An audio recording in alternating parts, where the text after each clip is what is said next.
For the last 30 years, Dr. John West has been an advocate for the early detection of breast cancer. And he is the director of surgery at BreastLink of Orange, and he's also the author of Prevent, Survive, Thrive, Every Woman's Guide to Optimal Breast Care. And we want to thank you so much for joining us this morning. Now, you have been in practice for a long time. You could tell. Yeah, well, I'm not going to say that, just from your knowledge. Yeah. What made you write a book now?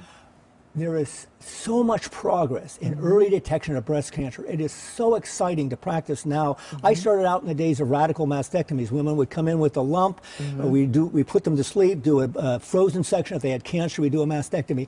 It's totally different now. We're able to detect little bitty cancers on screening in women with no symptoms, save their life, save their breast, and not put them through chemo or radiation or all of that. So it's a very, at the same time, there's so much confusion and there's so many different ideas out there, and women they go on the web and they get Googleitis because you can't get an easy answer. So I finally, after talking to women and trying to explain things and having women tell me, "Doc, just tell me what you'd say if I were your wife or your daughter," I said, that's what every woman wants to know. And I should write a book based on my 40 years of experience that gives clear answers to those kinds of questions. And these questions are life and death in some cases. Early detection of breast cancer means you save a life.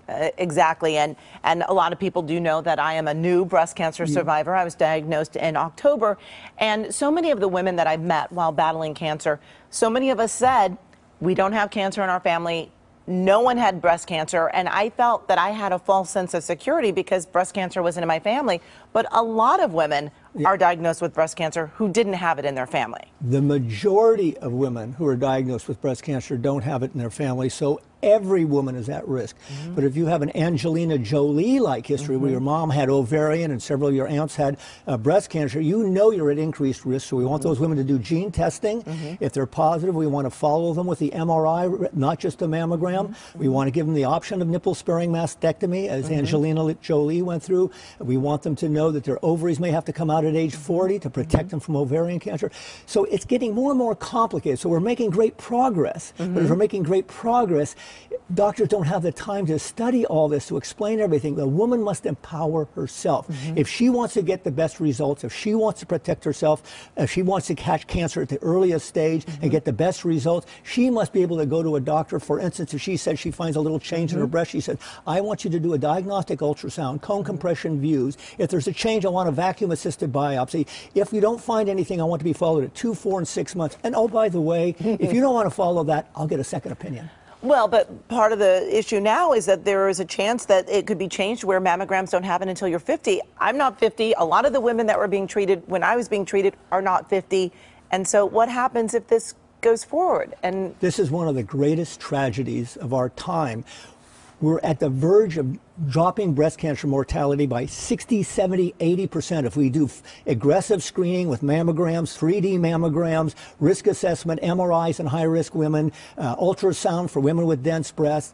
We can make incredible progress. But just as we're making this incredible progress, we're making a major step backwards. This government committee, the U.S. Preventative Task Force, is saying that women don't need to start until they're 50, do it every other year, and stop at 74. Now, this is tragic. This is criminal.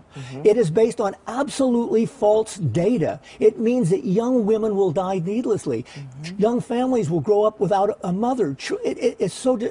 It's mind-boggling that just as we've made this incredible progress on early detection, that they're going to pull the rug out from us. It doesn't make sense. We have to fight back, and our 40 Not 50 campaign does just that. And you mentioned in this that dense breast or something to be, but a lot of women don't know that they have dense breasts. That's a great story, because half of all women who have a mammogram, and the only way you can tell is to look at the mammogram report. You can't tell by checking it. The doctor can't tell by checking. If the mammogram says your breasts are dense, and half the women will have that, we know that the mammogram doesn't work so well in finding small cancers. But if we add screening whole breast ultrasound, we can double the pickup of small, early, treatable, curable breast cancer. That's what it's all about, catching it early and saving lives. But again, in California, where there's a law that patients must be informed if their breasts are dense and be told that there is additional imaging that could help save your life, less than 1% of all women in Southern California are informed that they have dense breasts. So for a woman, and that brings up the empowerment issue.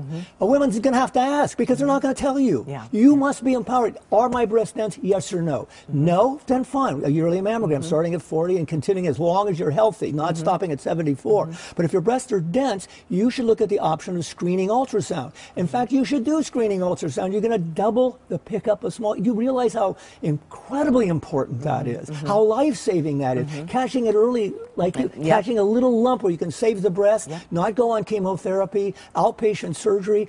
That's what it's all about. That's where we want to go with this. And real quick before we let you go, so much has been done, the advances of saving women's lives who do have breast cancer, but doesn't seem like as much is being done to figure out why we're getting it.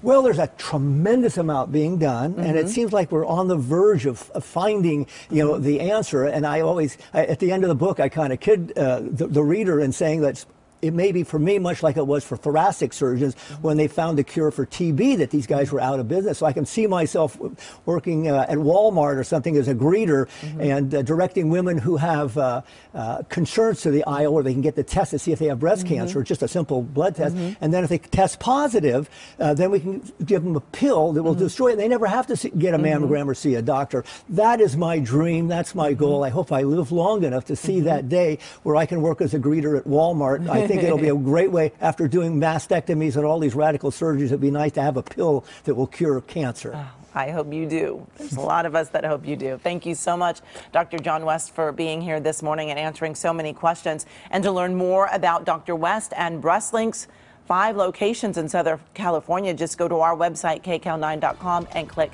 Seen on TV.